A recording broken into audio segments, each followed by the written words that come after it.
السلام علیکم ورحمۃ اللہ وبرکاتہ۔ محترم سامعین و ناظرین، مطب ابن طبیب آپ کی صحت کے حبیب کی جانب سے حکیم ضیاء آپ کی خدمت میں ایک بار پھر حاضر ہے۔ اس ویڈیو میں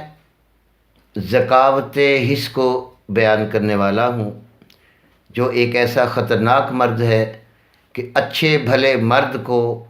بے عزت کروا دیتا ہے، اور اس کی عزت زمانے میں تو شاید ہو، گھر میں بیوی کے ہاں اس کی کوئی عزت نہیں رہتی۔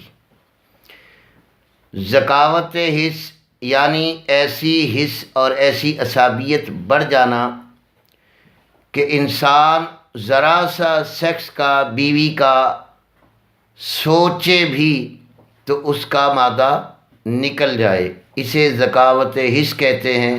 چاہے کپڑے سے ہلکی سی رگڑ آ جائے، چاہے تھوڑا سا سوچ لے یا کچھ دیکھ لے، تو اس سے اس کا مادہ منویہ خارج ہو جاتا ہے۔ اس علامت یا اس مرض کو ذکاوت حس کہتے ہیں۔ اور آپ آگے جان لیجئے کہ ذکاوت حس جریان اور اعصابی علامات کا اگلا درجہ ہے۔ جریان جس طرح ہوتا ہے، جب وہ جریان کی صورت آگے مزید خراب ہو جائے تو پھر انسان ذکاوت حس کا مریض ہو جاتا ہے اور اپنے ازدواجی تعلقات کو کھو بیٹھتا ہے، اور انتہائی شرمندگی کے ساتھ وہ زندگی گزارنے لگتا ہے اور خود کو مایوس قرار دے کر نامرد سمجھنے لگ جاتا ہے۔ تو آئیے سامعین محترم، اس ذکاوت حس کے اندر بہت سارے احساسات بڑھ جاتے ہیں، حتیٰ کہ خیالات اور رگڑ سے اور سوچ سے بھی انسان کا مادہ ڈسچارج ہو جاتا ہے۔ اب اس کا علاج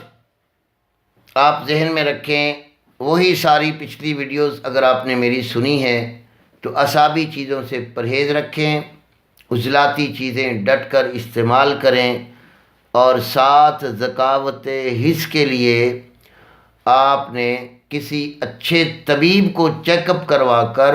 پوری کہانی اور پورا واقعہ، پوری زندگی کے حالات سنا کر آپ اس سے ذکاوت حس کے نام پر اپنے علاج کو شروع کروائیں، کیونکہ اس کے لیے ایک نسخہ نہیں، بہت ساری تدابیر اختیار کر کے مریض کو کور کیا جاتا ہے، اور اس کے لیے بغیر کسی حاذق طبیب کے اس مرض کو سنبھالنا بہت مشکل ہوتا ہے۔ اس لیے اس میں کہیں تو سفوف ٹھنڈک لوگ دے دیتے ہیں، کہیں تریاک ٹھنڈک دے دیتے ہیں، کہیں وہ مغلظ پکڑا دیتے ہیں۔ اس لیے یہ سارے کے سارے نسخہ جات غلط اور بے اثر ثابت ہوتے ہیں، کیونکہ ہم نے خود جا کے کمپنیوں کے خریدے ہیں، کسی طبیب کو ہم نے اپنا چیک اپ نہیں کرایا ہوتا، اور یہ ہماری تھوڑی سی کنجوسی جو ہے وہ ہماری شرمندگی کا باعث بنتی رہتی ہے۔ دوسرا، ذکاوت حس کا مریض اپنے آپ کو اللہ رسول کی طرف غالب کر لے، راغب کر لے، اور نماز، صلاۃ، قرآن اور اپنے دماغ کو ذکر الہی کی طرف لگا لے، اس کے خیالات جو برے ہیں ان سے ہٹ جائے اور بچ جائے، تو یہ مرض ٹھیک ہو سکتا ہے۔ جب تک وہ اپنے خیالات کو نہیں بدلے گا، اپنی سوچ کو نہیں بدلے گا، اپنے اعصاب کی سوزش کو وہ اتار نہیں سکتا۔ جب اپنی غذائیں بدلے گا تو اس کے اعصاب کے اندر اس کے اثرات جا کر، اور اس قسم کی مزید جتنی علامات ہیں ان کا حل آپ کو مل جائے گا۔ امید کرتا ہوں حکیم ضیاء کی اس گفتگو کو آپ بغور سنیں اور سمجھیں گے، اور پھر آپ اپنی اس علامت کے لیے ہر حال میں اپنا چیک اپ ضرور کروائیں گے، اور کسی نہ کسی طریقے سے آپ اس پہ کنٹرول کر پائیں گے انشاءاللہ۔ اس کی کبھی مفصل میں تفسیر دوں گا،